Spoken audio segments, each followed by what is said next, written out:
would not fall through the cracks. I submit, Mr. Speaker.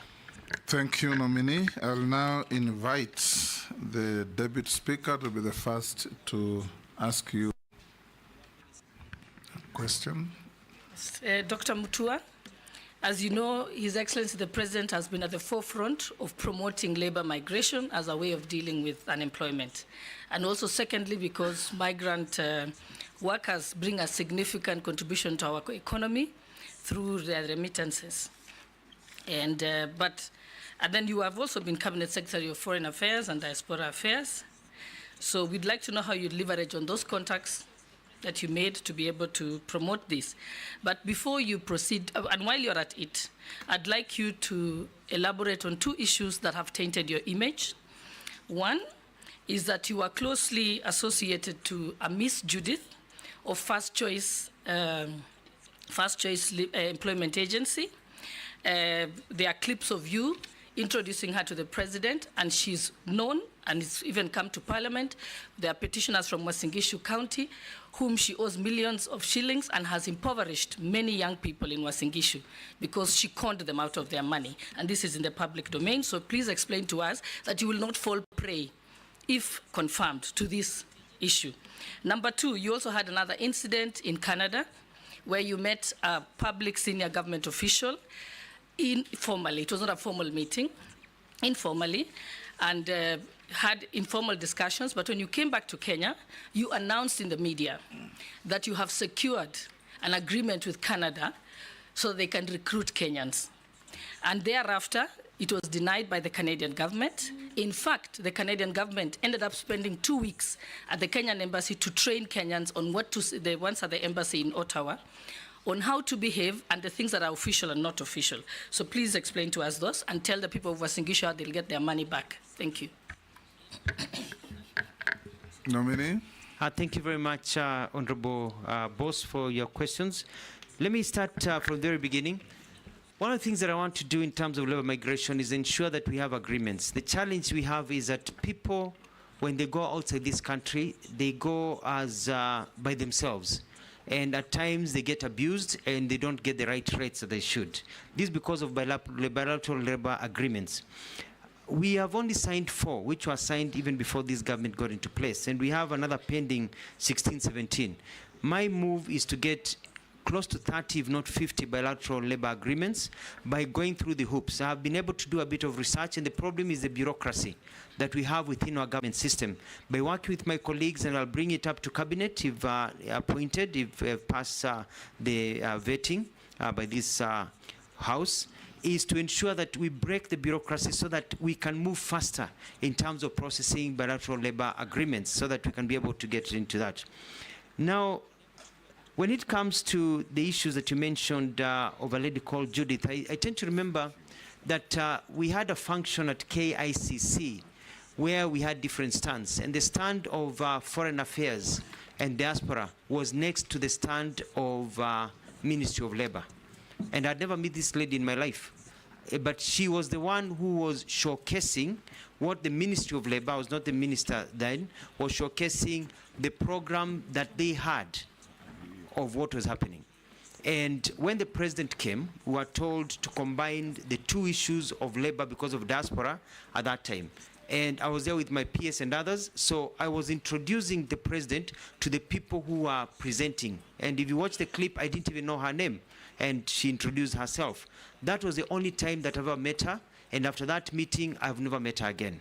So I don't have any conflict of interest. I saw her stories later on about her, and those are things that, you remember when I was the Minister of Foreign Affairs, I'd even called a meeting to discuss these issues of rogue, employment agencies, and we'll come to, it's an issue that I'll be dealing with squarely. So you my have an undertaking that you'll ensure that the people of Uasin Gishu who lost over 100 million shillings will get them, you'll investigate and get their money back?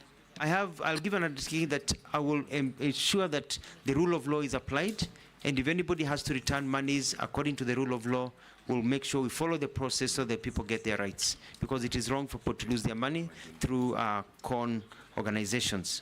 With that. Now, the issue of Canada is what I would call mischief. When I went to Canada, I had official meetings, not unofficial meetings. And we had an agreement. When I got to Kenya and announced what we had agreed on, immediately an organization, a fake, so-called fake organization that was promising Kenyans jobs and charging them jobs, put out a notice of providing employment to Kenyans. The Canadians were not responding to me. They were responding to that fake announcement to show that clearly that fake announcement quoting the Canadian government was not theirs. It was not an agreement between the two countries. Because of all that, I even had a call from my counterpart at the time from Canada to apologize for the mix-up, because the way the Kenyan media, and it was just basically, they were very clear.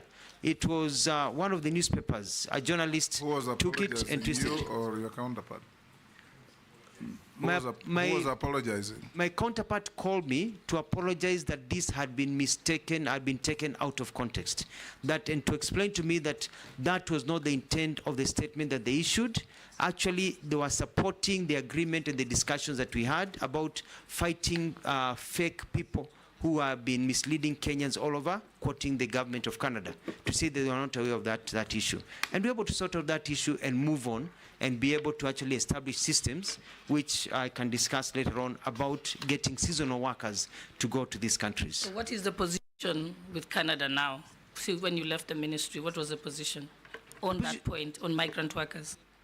The position of Canada now is that one of the bilateral labor agreements that I'll be following up is that Canada does not sign bilateral labor agreements as a nation with countries, but the provinces, according to their law, are the ones that sign agreements. And what we had agreed about was about getting seasonal workers for Canada. Canadians are looking for seasonal workers so that during the summer, you can go there, you can work for six months or so, and then go back to your country. They already have many seasonal workers from lots of South American countries, from the Philippines, and even other Asian countries, but they don't have many or any from our country. So that is something that is still in process, and it is quite exciting because I got information from some colleagues and some friends from Canada when I was nominated for this position, saying at last now we can revive the conversation and continue from where it was left. Before the next question, your documents that you came with should be handed, Sergeant, to the clerk to verify with what we have on you.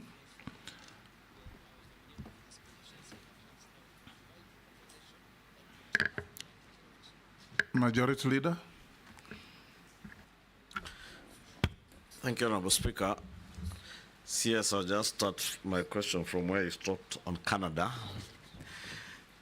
because then you are foreign minister now. You've been nominated to be the Minister for Labor, and the issue that you had then was a labor issue, basically.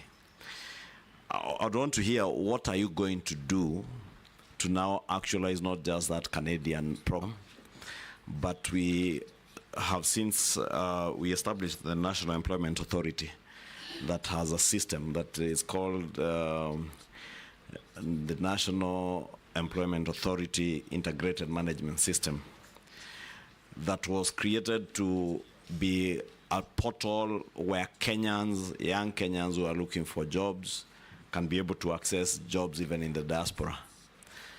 This portal is there, but basically because of what has now been viewed as very poor communication by government, many Kenyans don't know about it. Many Kenyans don't access the jobs that are advertised there. There are some who you hear complain that the jobs that are there are low-cadre jobs in the Middle East and elsewhere, but not the kind of jobs that quite a number of our well-educated workforce is looking for. So I want to hear now, you, if approved as Minister for Labor, what are you going to do to ensure, one, that this portal has more professional and higher cadre jobs,